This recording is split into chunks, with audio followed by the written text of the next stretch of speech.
Assalamualaikum warahmatullahi wabarakatuh. Waalaikumsalam warahmatullahi wabarakatuh. Hamdan syukranillah wa bihi nasta'in ala umuri dunya waddin wa ala alihi wa sahbihi ajmain.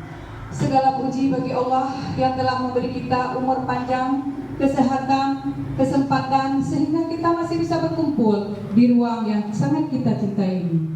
Selanjutnya, selawat bernadakan salam senantiasa kita sanjung sadikan ke pangkuan Nabi besar Muhammad sallallahu alaihi wasallam beserta al dan sahabat beliau sekalian, yang oleh karena beliaulah kita masih bisa menikmati indahnya ilmu pengetahuan. Yang saya hormati Bapak Kepala Sekolah SD 2 Isam, yang saya hormati teman-teman atau rekan sejawat yang telah meluangkan waktunya dan telah membantu saya dalam proses pendidikan guru penggerak. Pada kesempatan ini saya akan memaparkan diseminasi penyebaran pemahaman tentang budaya positif. Salah satu tugas guru penggerak di modul 1.4 bersama saya Ibu Yusniar dari SD 2 Nisam Kabupaten Aceh Utara. Nah, sebelum kita mulai, mari sama-sama kita berdoa membaca surat Al-Fatihah.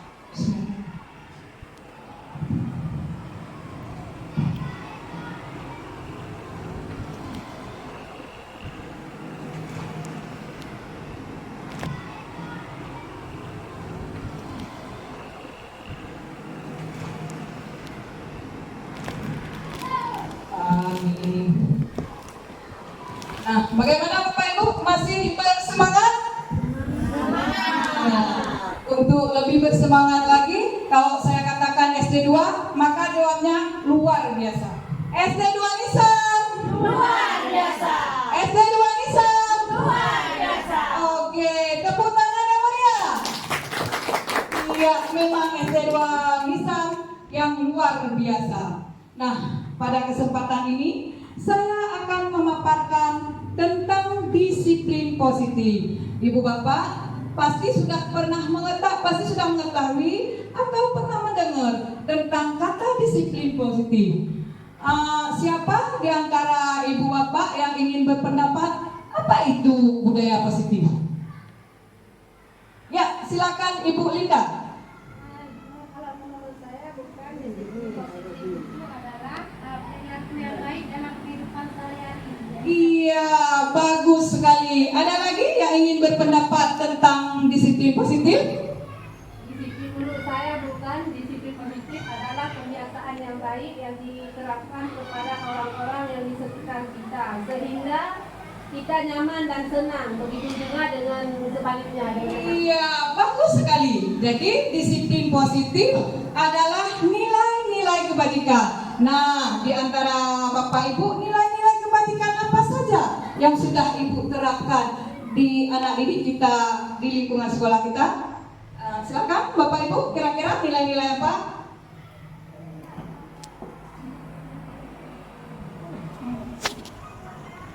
Oh, nilai-nilai positif berarti yang kita lakukan di sekolah selama ini berarti dengan memberikan salam, Iya, bagus salam, ya. Iya. datang tepat waktu, Iya.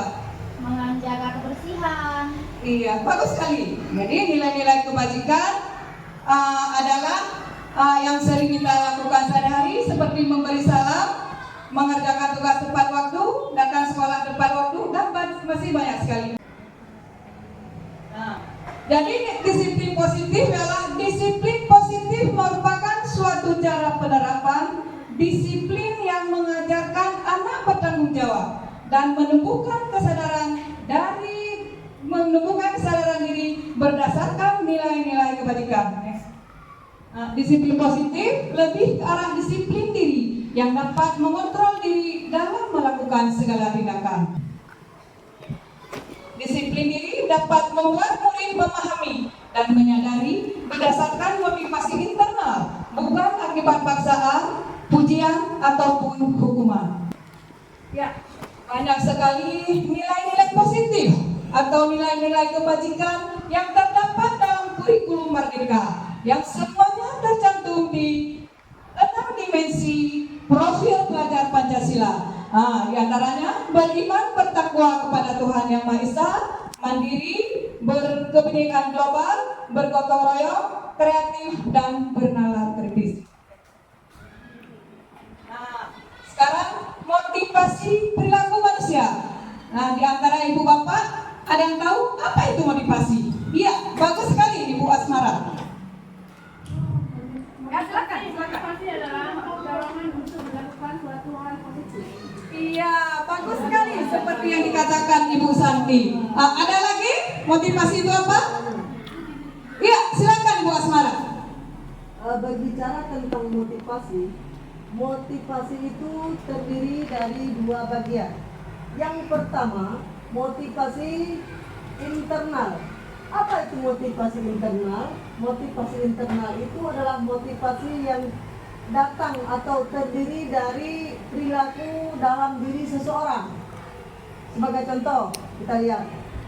Misalkan seseorang anak suka membersihkan kamar di rumahnya, suka bersih-bersih. Mengapa dia suka bersih-bersih kamar? Karena memang hobinya dia itu suka bersih-bersih. Atau contoh yang kedua, bukan karena ada paksaan dari pihak lain, tapi karena memang hobinya suka bersih.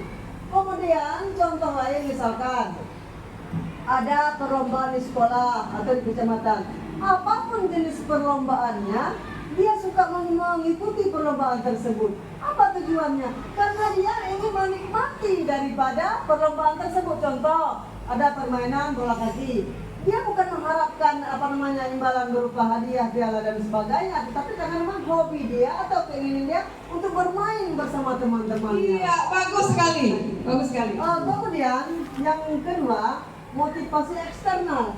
Motivasi eksternal itu merupakan motivasi kebalikan daripada internal. Kalau internal dari dalam diri, sementara eksternal itu ada dari luar. Contoh, ada dorongan orang tua atau dorongan teman untuk mudah kita memahami. Sebagai contoh tadi saja ya, dengan jauh-jauh. Misalkan seseorang suka membersihkan kamar, kalau tadi karena dia memang hobinya suka bersih-bersih. Tetapi kalau eksternal, dia membersihkan kamar karena ada faktor lain.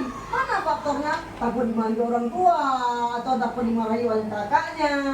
Contoh yang kedua, dia suka menikmati permainan atau perlombaan. Dia bukan karena ingin menikmati perlombaan itu, tetapi dia mengharapkan nanti kalau saya menang pasti dikasih hadiah. Itu. Iya, tepuk tangan semuanya, luar biasa sekali. Ya, benar sekali seperti yang dikatakan Ibu Marini Susanti dan seperti yang sudah dijelaskan oleh Ibu Asmara, bahwa motivasi itu ada 2, motivasi internal dan motivasi eksternal. Nah, motivasi internal dari diri kita atau dari diri siswa, sedangkan eksternal dukungan dari orang-orang luar. 3 motivasi perilaku manusia. Yang pertama, untuk menghindari ketidaknyamanan atau hukuman, seperti yang dikatakan Ibu Asmara tadi, yang bahwa itu untuk menghindari ketidaknyamanan atau hukuman itu motivasi eksternal. Sedangkan yang kedua, untuk mendapatkan imbalan atau penghargaan dari orang lain, itu adalah motivasi internal. Yang ketiga, untuk menjadi orang yang mereka inginkan dan menghargai diri sendiri dengan nilai-nilai yang mereka percaya. Nah, untuk memunculkan motivasi internal dari diri kita maupun dari siswa, maka kita membuat keyakinan sekolah.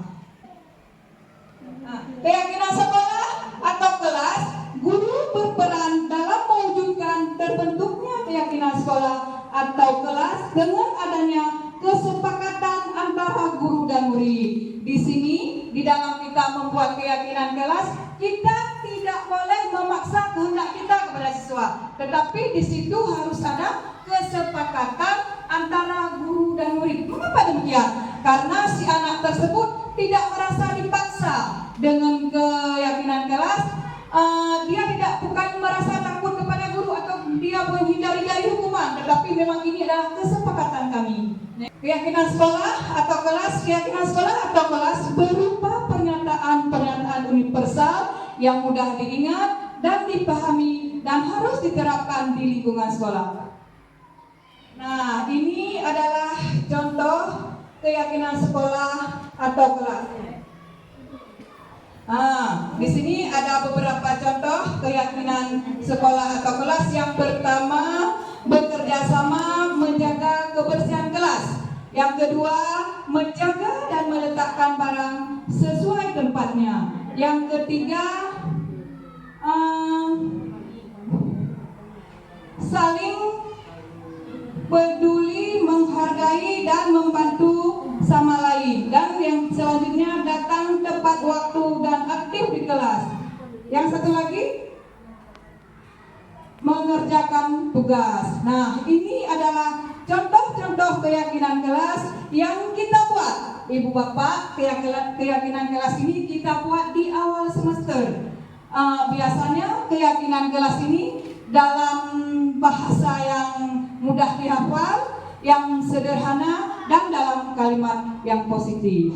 Kenapa keyakinan kelas atau kesempatan kelas kita buat bersama antara guru dan siswa? Supaya siswa itu mengingat kesepakatan apa yang sudah dia sepakati bersama gurunya. Nah, sekarang kita lanjutkan dengan kebutuhan dasar manusia. Nah, Bapak Ibu, kira-kira Bapak Ibu punya kebutuhan nggak? Nah, kira-kira kebutuhan Bapak Ibu apa saja? Pakaian, makanan. Iya, bagus sekali. Kita memerlukan pakaian, makanan, uang ya. Nah, begitu juga dengan pasangan kita di rumah. Kita membutuhkan kebutuhan misalnya kasih sayang. Iya, bagus sekali. Membutuhkan kebutuhan kasih sayang, ingin diperhatiin. Nah, kalau misalnya kita nggak diperhatiin sama pasangan kita, pasti kita uring-uringan. Kenapa kita uring-uringan? Karena kebutuhan dasar kita tidak terpenuhi. Begitu juga dengan anak-anak di kelas kita. Di saat kita mulai pembelajaran, ada anak-anak yang tidur, ada anak-anak yang keluar masuk. Kenapa mereka melakukan semua itu? Karena kebutuhan mereka tidak terpenuhi. Misalnya mungkin saja mereka bosan dengan cara kita mengajar yang itu saja metode yang kita bawa, sehingga anak-anak melakukan apa yang dia sukai. Nah, intinya karena anak tersebut tidak mendapatkan kebutuhan dasar manusianya. Ketika seseorang murid melakukan suatu perbuatan yang bertentangan dengan nilai-nilai kebajikan atau melanggar peraturan, hal itu sebenarnya dikarenakan mereka gagal memenuhi kebutuhan dasar mereka. Nah, ada 5 dasar kebutuhan manusia. Yang pertama, bertahan hidup, yaitu kebutuhan untuk bertahan hidup. Yang kedua, kebutuhan kasih sayang dan rasa diterima. Yang ketiga, penguasaan. Yang keempat, kebutuhan kebebasan. Yang kelima, kebutuhan kesenangan. Di sini ada studi kasus yang mana di sini menjelaskan tentang kelakuan siswa anak kelas 3. Kasusnya, Ibu Eka, guru wali kelas 3, sedang bingung menghadapi ulah salah satu murid di kelasnya, yaitu Ardi. Beberapa anak telah mengeluh Ardi yang seringkali meminta bekal makan siang mereka dengan paksa. Jika Anda menghadapi situasi seperti Ibu Eka, apa yang akan Anda lakukan? Menurut Anda, kira-kira apa alasan Ardi melakukan hal itu? Bagaimana Ibu Bapak? Ini ceritanya si Ardi Di waktu anak-anaknya makan siang, dia sering merebut makanan dari teman-temannya, sehingga teman-temannya sangat merasa kesal. Ada yang berpendapat dengan kasus ini? Ya, silakan Bu Asmara. Studi kasus terjadi pada kelas boneka, di mana ada seorang siswa yang bernama Ardi. Dia kebiasaannya suka meminta bekal atau makanan dari teman-temannya. Tentu saja hal ini tidak bisa dibiarkan karena mengganggu kenyamanan siswa yang lain. Jadi kita sebagai guru memiliki tugas yang sangat support di sini. Yang pertama, kita seorang guru, lebih-lebih wali kelasnya ya, lebih mengetahui kondisi kelas tersebut, harus menyelidiki dulu karena ini ada faktor. Harus diselidiki dulu Ardi ini latar belakang keluarganya itu seperti apa, atau ekonomi keluarganya seperti apa, atau bisa juga faktor lain. Bisa jadi dengan merujuk pada kebutuhan dasar manusia itu ada 5, bisa jadi salah satunya, atau mungkin bisa 3 atau 4 dimiliki oleh Ardi ini. Salah satunya mungkin dia kekurangan jajan, secara finansial mungkin orang tuanya di bawah rata-rata. Kemudian bisa jadi Ardi ini dia menarik dengan makanan temannya, dia merasa menarik, jadi dia berkeinginan untuk mengambil dengan tujuan saya akan mencoba mana tahu lebih enak dari makanan saya. Yang pertama. Yang kedua, bisa jadi dia merasa perutnya lapar, jadi dia bertujuan untuk mempertahankan hidup. Intinya seperti itu ya. Artinya dia karena lapar, makanya dia meminta, bahkan kadang mengambil paksa makanan temannya. Kemudian kita sebagai guru juga harus melakukan pendekatan dengan orang tuanya secara baik-baik tanpa diketahui oleh siswa yang lain atau juga guru yang lain, dengan cara memanggil orang tuanya, atau bisa juga kalau rumahnya dekat dengan kita wali kelas juga orang tuanya, supaya beliau juga paham perilaku anaknya di sekolah, karena ini tidak bisa dibiarkan.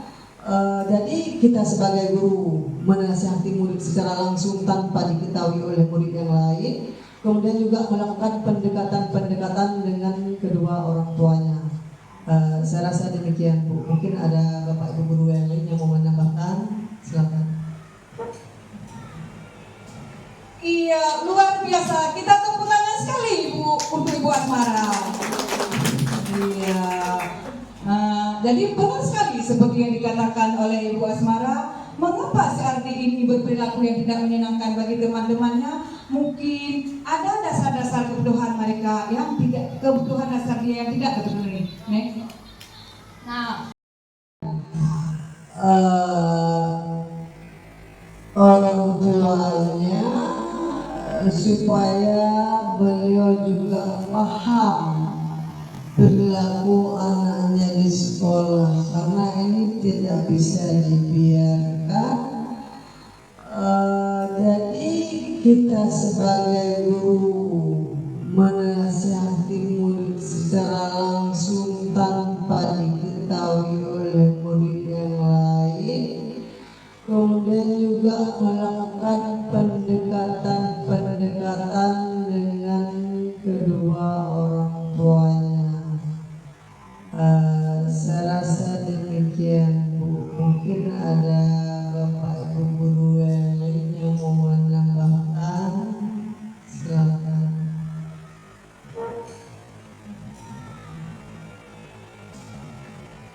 iya, luar biasa. Kita tepuk tangan sekali Bu untuk Ibu Asmara.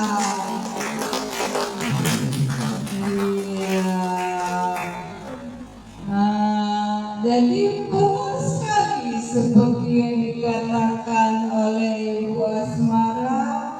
Mengapa si Ardi ini berperilaku yang tidak menyenangkan bagi teman-temannya? Mungkin ada dasar-dasar kebutuhan mereka yang tidak, kebutuhan dasar dia yang tidak terpenuhi. Nah, mungkin saja alasan Ardi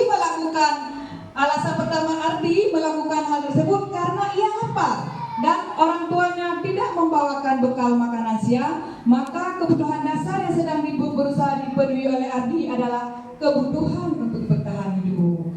Nah, benar sekali. Yang kedua, alasan Ardi karena dia merasa senang temannya jadi perhatian dia. Ketika temannya melapor tindakan itu pada gurunya dan gurunya memberitahu orang tuanya sehingga orang tuanya jadi memperhatikan dia, maka kebutuhan dasar yang sedang dipenuhi Ardi adalah kebutuhan akan kasih sayang. Ya, seperti cerita Ibu Asma tadi, kita menghubungi orang tuanya, kita berceritakan tentang anaknya. Nah, setelah itu mungkin orang tuanya akan memperhatikan dia yang lebih baik lagi. Berarti dia mengharapkan perhatian. Karena alasan Ardi yang ketiga, karena teman jadi takut dengan dia dan merugi keinginannya, maka sebetulnya Ardi sedang berusaha memenuhi kebutuhan dasarnya atau kekuasaannya. Kadang-kadang ada anak-anak kita, dia senang sekali kalau teman-temannya takut sama dia. Itu adalah kebutuhan kekuasaan. Jadi, adapun alasan Ardi yang keempat adalah karena dia merasa bosan dengan bekal makanan yang dibawakan ibunya dari rumah, karena ibunya selalu membawakan bekal yang sama. Oleh karena itu, dia ingin mencoba makanan teman-temannya yang beraneka ragam. Maka Ardi sedang berusaha memenuhi kebutuhannya akan kebebasan. Nah, di sini jelas sekali terlihat, mungkin saja dia bosan dengan makanan itu saja. Maka dia memerlukan kebutuhannya, yaitu kebebasan. Nah, di sini begitu juga dengan murid-murid kita.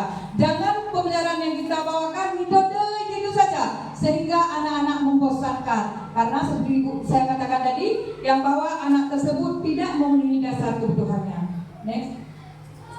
Yang kelima, karena ia melakukan karena iseng saja dan ia menikmati ekspresi wajah teman-temannya yang kesal karena diambil makanannya, dan menurut dia ekspresi teman-temannya itu lucu, maka berarti Ardi sedang berusaha memenuhi kebutuhannya akan kesenangan. Karena di waktu dia merebut makanan, wajah temannya merasa kesal, dia senang dengan wajah temannya yang kesal.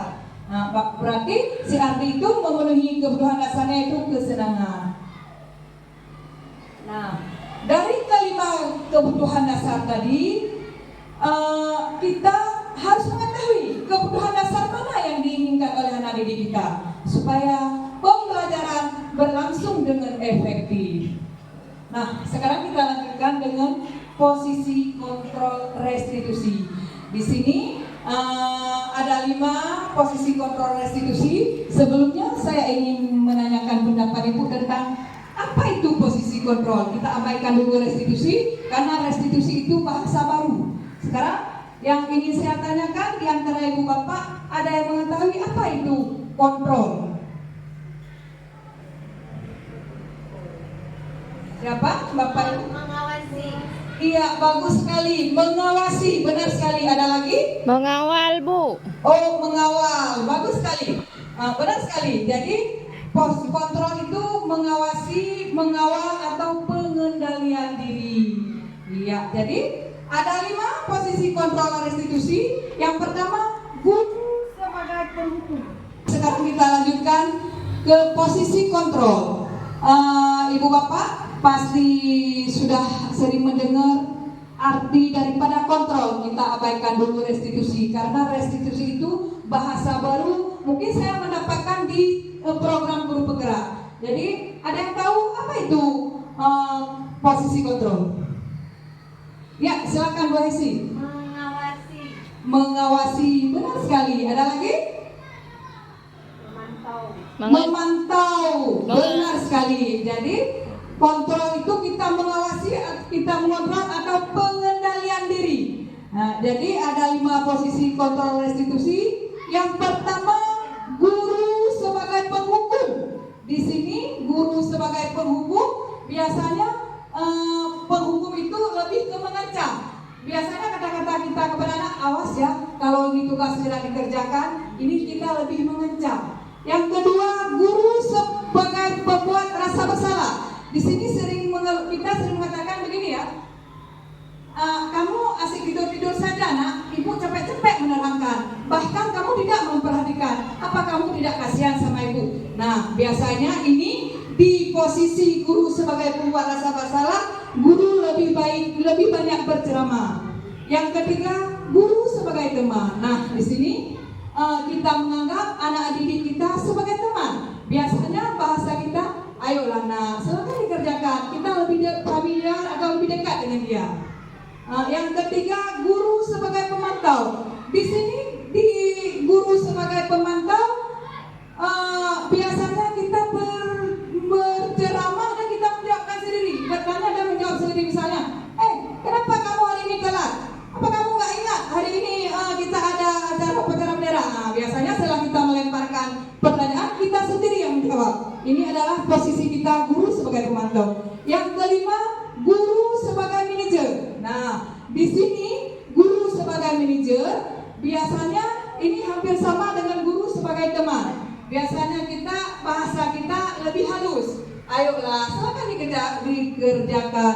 Kamu kan masih punya cita-cita. Nah, biasa seperti itu kata-kata kita dengan murid-murid.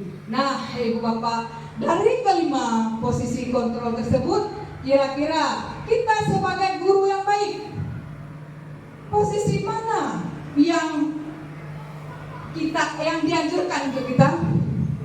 Sebagai teman.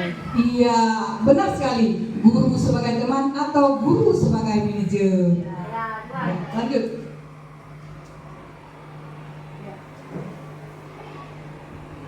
Posisi kontrol restitusi. Di antara kelima posisi kontrol tersebut, sebaiknya guru menggunakan posisi kontrol sebagai manajer.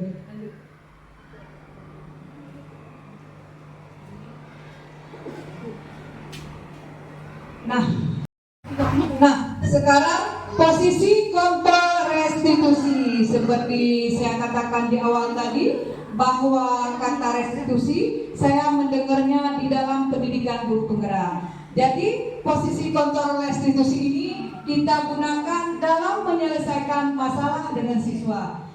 Sebagai manajer, guru dapat berbuat sesuatu bersama murid, mempersilahkan murid bertanggung jawab dan mendukung murid agar menemukan solusi.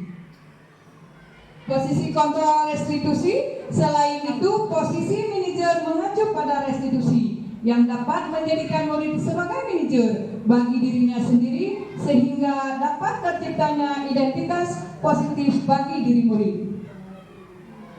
Nah, sekarang kita lanjutkan dengan segitiga restitusi. Segitiga restitusi adalah salah satu tahapan dalam menyelesaikan permasalahan dengan siswa. Di sini ada 3 tahapan dalam segitiga restitusi. Yang pertama, menstabilkan identitas. Di sini tujuannya dalam menstabilkan identitas, dikala siswa berbuat kesalahan, maka kita jangan menekan dia. Kita jangan membuat dia merasa bersalah banget loh. Kita bisa menggunakan kata-kata di menstabilkan identitas, yaitu manusia tidak sempurna, pasti manusia itu mempunyai kesalahan. Kenapa kita mengatakan demikian? Supaya anak tersebut tidak berbohong. Kalau kita tekan, kenapa kamu memukulkan teman kamu? Dia pasti berbohong, dia bersalah. Tetapi dengan cara kita membawakan dia ke tempat yang aman, kita menstabilkan identitasnya dengan cara menanyakan, manusia ini pasti mempunyai kesalahan. Ya, berarti dia dengan nyaman akan menjawab apa yang kita inginkan. Yang selanjutnya, tahap selanjutnya, fasilitasi tindakan yang salah. Nah, di fasilitasi tindakan yang salah, tujuannya kita menggali informasi kepada siswa tersebut. Kira-kira apa alasan dia melakukan hal tersebut? Pertanyaan yang kita buat, kenapa kamu melakukan hal tersebut? Mengapa kamu merebut makanan dari teman kamu? Tentu kamu punya alasan. Nah, itulah salah satu kita menggali informasi dari siswa tersebut. Yang selanjutnya, tahap yang selanjutnya, menanyakan keyakinan. Nah, di sini, di saat kita menanyakan keyakinan kepada siswa, misalnya dia sudah berbuat salah memukul temannya, jadi di tujuan kita menanyakan keyakinan. Nah, apakah kamu sudah lupa dengan keyakinan yang telah kita sepakati bersama? Nah, kira-kira keyakinan apa yang sudah kamu langgar? Nah, itu bisa kita tanyakan di tahap menanyakan keyakinan. Mengapa demikian? Karena keyakinan kelas yang kita tetapi kesepakatan antara guru dan murid tersebut merasa tidak dipaksa, bukan merasa takut kepada gurunya, tapi memang itu dari hati nurani mereka, bukan suatu paksaan.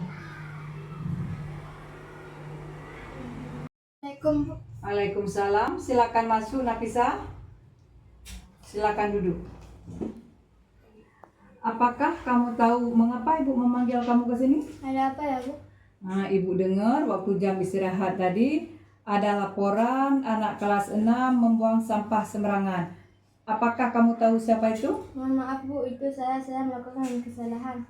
Oh ya Nafisa, kita sebagai manusia pasti pernah berbuat kesalahan. Karena manusia ini makhluk yang tidak sempurna. Pasti kamu punya alasan mengapa kamu melakukan hal tersebut. Ya, Bu, tadi saya tergesa-gesa hingga melakukan membuang sampah sembarangan. Apakah kamu masih ingat dengan keyakinan kelas?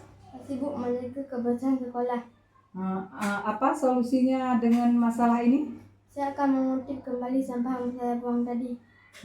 Kira-kira apakah kamu akan mengulanginya lagi? Tidak, Bu, saya berjanji tidak mengulanginya lagi. Assalamualaikum warahmatullahi wabarakatuh. Saya Anatul Nafisa, siswa kelas 6 SD Negeri 2 Nisam. Saya senang sekali diajak diskusi sama Ibu Senior. Saya mengakui perbuatan salah yang melanggar keyakinan kelas dan keyakinan sekolah.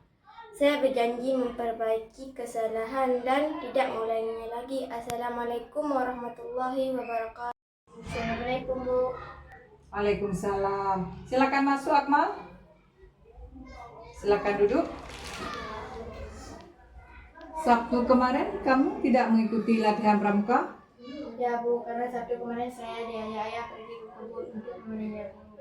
Wah, menyenangkan sekali. Ibu juga mau kalau diajak. Namun, Akmal, apakah yang kamu lakukan sudah sesuai dengan aturan sekolah? Tidak, Bu, karena saya tidak melakukan kegiatan pramuka. Apakah kamu masih ingat dengan keyakinan sekolah kita? Kira-kira keyakinan mana yang sudah kamu langgar? Tertib bagi kegiatan sekolah.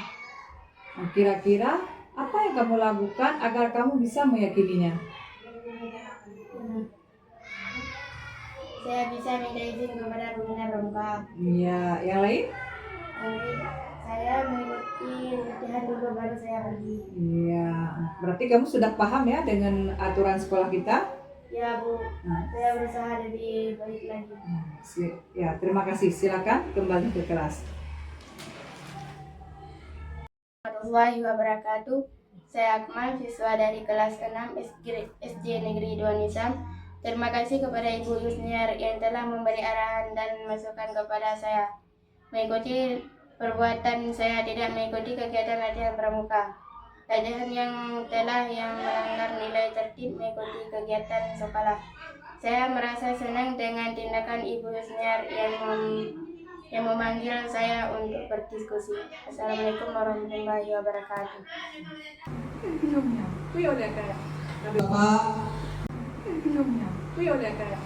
Bapak, dari sekian paparan saya, bisa saya simpulkan yang bahwa dari 6 capaian konsep ini bisa muncul disiplin positif di sekolah kita.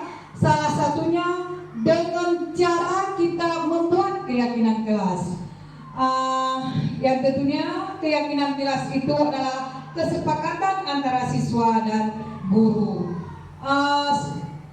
Untuk mengontrol mereka, kita nanti apabila mengalami suatu permasalahan, misalnya muncul persoalan, ibu bisa menanganinya dengan mengetahui kebutuhan dasar manusia, menerapkan posisi kontrol, barulah menerapkan segitiga restitusi dalam menyelesaikan masalah. Semoga paparan saya hari ini bisa bermanfaat untuk ibu bapak dan bisa membawa dampak positif kepada anak didik kita. Semoga SD 2 Nisam bisa menerapkan disiplin positif dan SD 2 Nisam bisa mewujudkan berakhlak mulia dan berunggul dalam berprestasi. Hanya itu saja yang dapat saya sampaikan. Lebih dan kurang saya mohon maaf. Wabillahi taufiq wal hidayah. Assalamualaikum warahmatullahi wabarakatuh. Waalaikumsalam.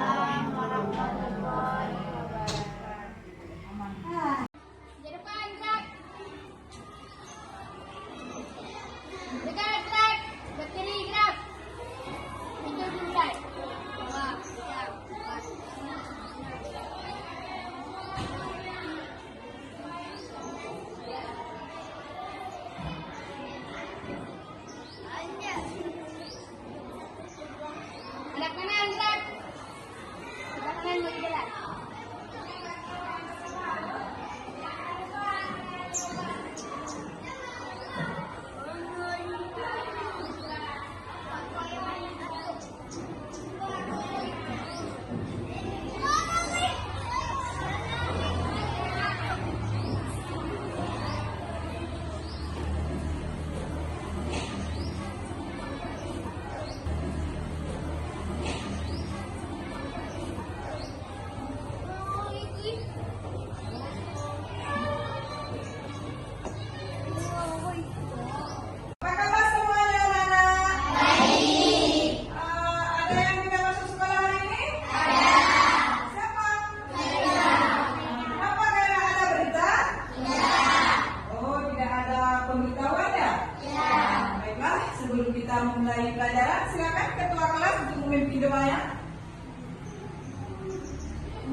pembelajaran. Untuk lebih bersemangat lagi, kita bertepuk tangan ya. Nah, oke, tepuk konsentrasi.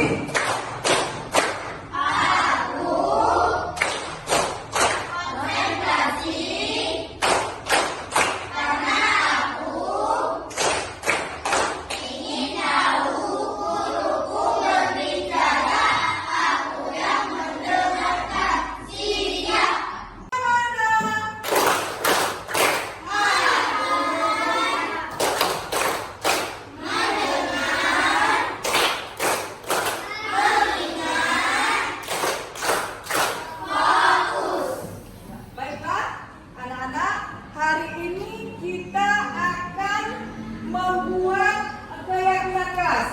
Pernahkah kalian mendengar tentang keyakinan kelas? Belum ya? Ya. Keyakinan kelas itu hampir mirip dengan peraturan. Kan ada peraturan sekolah atau semacam tata tertib. Nah, jadi keyakinan kelas itu hampir sama dengan peraturan. Tapi kenapa Bu dibilang keyakinan kelas? Karena keyakinan kelas itu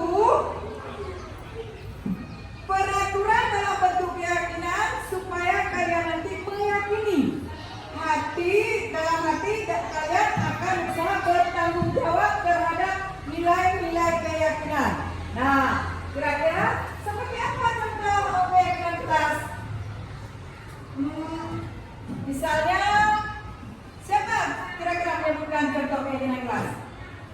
Siapa yang bisa jawab? Ayo, beri tangan. Siapa yang bisa jawab? Ya, silakan. Iya, saling menghormati. Iya, betul sekali. Kita di antara kawan, kita harus saling menghormati.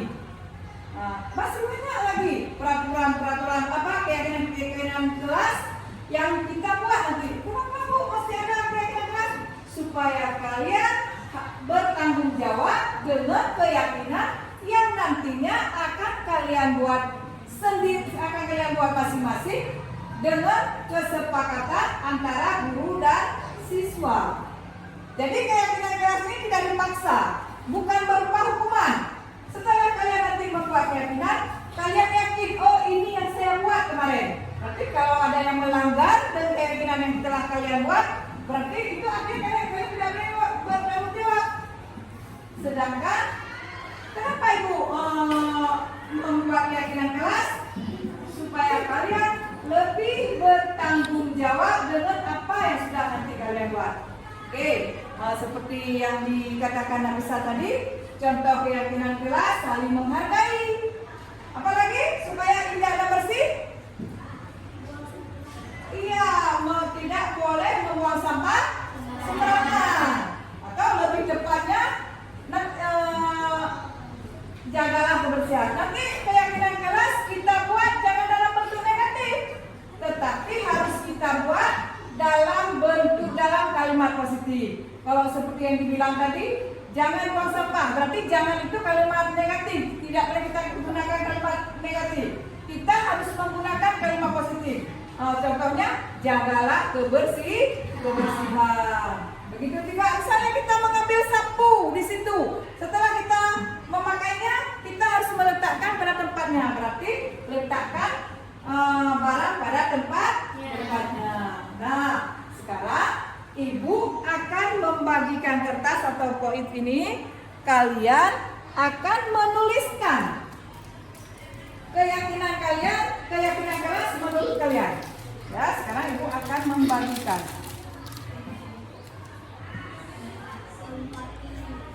Jangan ditulis di sebelah ini ya.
ibu pindahkan ya. Kalau misalnya ada pernyataan yang sama, kita tinggalkan satu saja, yang lain ibu pindah. Ya, kita baca sama-sama keyakinan kelas yang telah kalian buat. Yang pertama, saling menghormati. Bagus sekali. Setelah itu saling menghormati. Ya, kita pindah ya, cukup satu saja. Bertanya jika tidak mengerti. Ya, bagus sekali. Bertanya jika tidak mengerti, kita pindah lagi. Masuk kelas tepat waktu. Bagus. Empati dengan teman ya. Apa ini? Ini sama. Empati dengan teman sama. Masuk kelas tepat waktu. Sudah ada. Jagalah kebersihan. Bagus. Keluar masuk minta izin. Ya, bagus sekali. Keluar masuk minta izin. Kita pindah karena sama.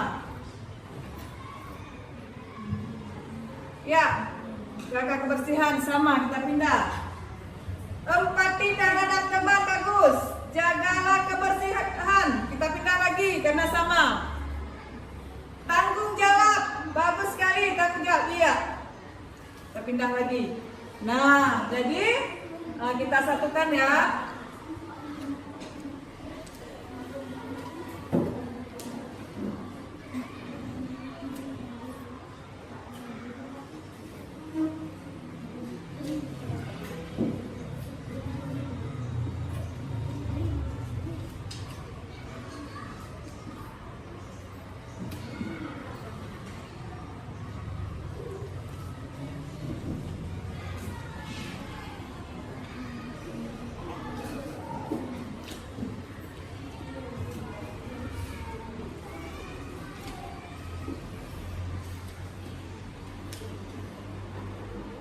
Nah, ini sudah ibu pindahkan. Kenapa ibu pindah? Karena sama, bunyinya sama, ibu pindahkan tinggal satu saja. Nah, sekarang ibu akan membacakan keyakinan yang telah kalian buat. Ya, yang pertama, saling menghormati. Bagus sekali. Yang kedua, masuk kelas tepat waktu. Yes. Yang ketiga, letakkan sesuatu pada tempatnya. Bagus sekali. Selanjutnya, tanggung jawab. Ya. Keluar masuk minta izin. Ya. Setiap yang keluar masuk kita harus minta izin sama guru ya. Setelah itu, empati terhadap teman. Iya. Ini adalah keyakinan yang sudah kalian buat. Berarti kita sepakati yang telah kalian buat ini adalah sebuah keyakinan kelas. Jadi ini bukan ibu paksa, bukan kehendak dari ibu, tetapi keyakinan kelas ini kita buat bersama. Dan sudah kita sepakati bahwa inilah yang menjadi keyakinan kelas kita. Jadi nanti tidak ada yang melanggar ya. Ya, kalau saya mau masuk minta izin dulu. Janganlah kebersihan, jangan ada sampah yang berserakan. Apalagi piket bertanggung jawab penuh. Ya, dalam 1 minggu cuma 1 hari kita piket. Dan selanjutnya empati terhadap teman. Bagus sekali. Empati terhadap teman, kita saling membantu. Udah? Kira-kira kita sepakat ini keyakinan kelas kita? Sepakat ya? Ya, berarti inilah kesepakatan kelas kita yang wajib kita hidup ini, yang wajib kita bertanggung jawab dengan apa yang sudah kita buat.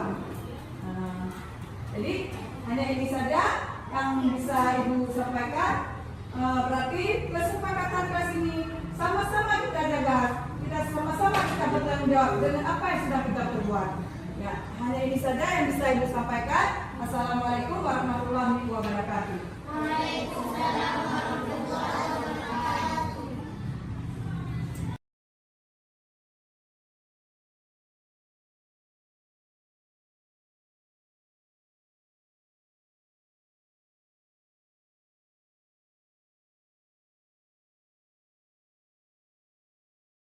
Assalamualaikum warahmatullahi wabarakatuh. Saya Aliyatul Bisa, siswa kelas 6. Assalamualaikum. Perkenalkan, nama saya Celestia Lisa dari kelas 6A. Assalamualaikum warahmatullahi wabarakatuh. Saya Akmal, siswa dari kelas 6A.